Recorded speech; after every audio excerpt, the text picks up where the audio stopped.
Welcome back. The Portfolio Committee on Home Affairs has raised concerns about the continued underfunding of the Border Management Authority, warning that financial constraints are severely hampering the organization's ability to fulfill its mandate and implement crucial cybersecurity measures. The BMA faces a critical funding shortfalls that are hampering its ability to secure South Africa's borders and combat corruption, with the agency receiving only 30% of its requested operational budget. For more on this, we are now joined by the Home Affairs Committee chairperson, Mosa Chabane. Mosa, very good morning to you. Thank you so much for making time for us this morning. The underfunding of the Border Management Authority, for me, it almost comes across as mind-boggling, because the agency is just over, less than 3 years old. Surely money should have been put aside for this new agency that will come on board to try and secure our borders. But the SANDF as well has also been suffering underfunding. No, thanks. Good morning, and thanks for inviting us. You're correct that the agency is just 3 or 4 years since it's been established, and we are concerned as members of the Portfolio Committee that is being underfunding. You recall that in 2023, the BMA did have a conversation with the committee in relation to its funding, given the projected targets or plans that are at hand in order to strengthen its capacity to manage its affairs in our borderlines. And that was a concern around that when we received it this year, last week on Tuesday. Still, we've noted that there's been underfunding. You'll recall that there was an application for 200 to 2.3 billion rands in 2023 to cap some of the issues that have been projected. So we're concerned as members of the committee. I think also the ministry have noted this matter that we've raised as a committee. Yeah, so how do we address this in light of, as I just pointed out now as well, that the SANDF has also been suffering underfunding, which amongst others, their duties are to police our borders and make sure that our borders are secured. And they too have this chronic underfunding that has been taking place, a number of other departments as well.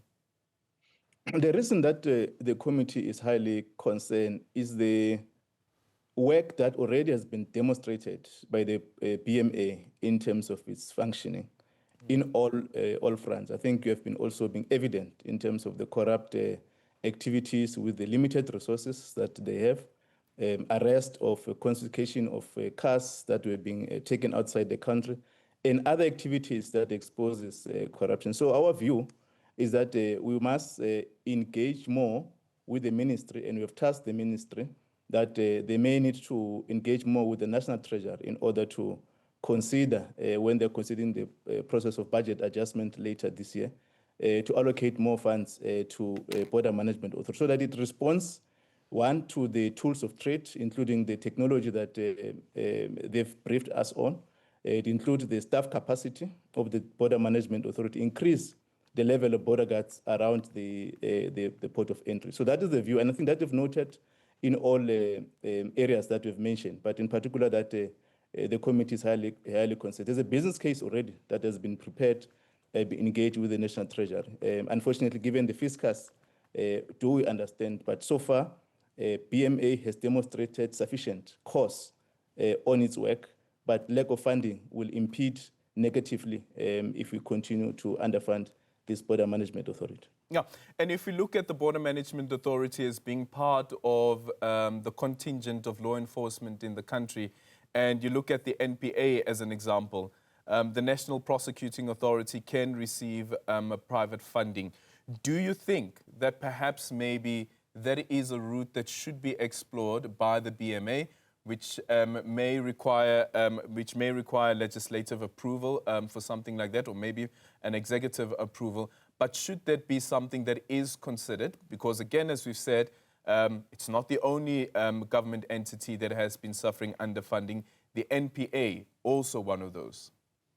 You are correct that there were other avenues that the BMA has engaged on in relation to source of the funding. They've already requested 500, made an application to CARA, 500 million, and they've been allocated 150 million in the previous year to deal with the tools of trade. You have noted that the drones that has been launched earlier this year and other activities. But that is still is not enough. And in relation to what you are raising, that we might need to apportion a new legislation for private funding, we have not engaged on that front, neither any other institution I'm aware of that have been engaged in that front to source private funding in order to advance the work of government. But I think our call is that sources of funds must be within the framework of the Constitution, and that has been apportioned by the National Treasury so that we're able to respond to the challenges that are confronting us, but also to make sure that the institutions that have been established to fight corruption, to fight crime, and also to safeguard our country, it's important that we allocate more funds within that framework. What are the risks to the country if this chronic underfunding continues? Well, obviously, if we don't enhance on technology around our borderlines and also in other ports, 71 ports of entry throughout the country, we don't engage with the member states within the continent, there's a huge risk that the institution that you have developed, that it was a call of all South Africans that our borderlines are porous, so it will continuously to be impacted negatively and don't able to respond to the objective which they've been set for. So that is one of the risks, that if we don't able to manage funding in terms of the allocation, it will pose a risk in future. You have noticed, Aaron, that when there was a chaos after the elections in Mozambique, to the extent in how the Border Management Authority with other law enforcement agencies have collectively worked to make sure that they manned the borderline in Mozambique, but with limited resources.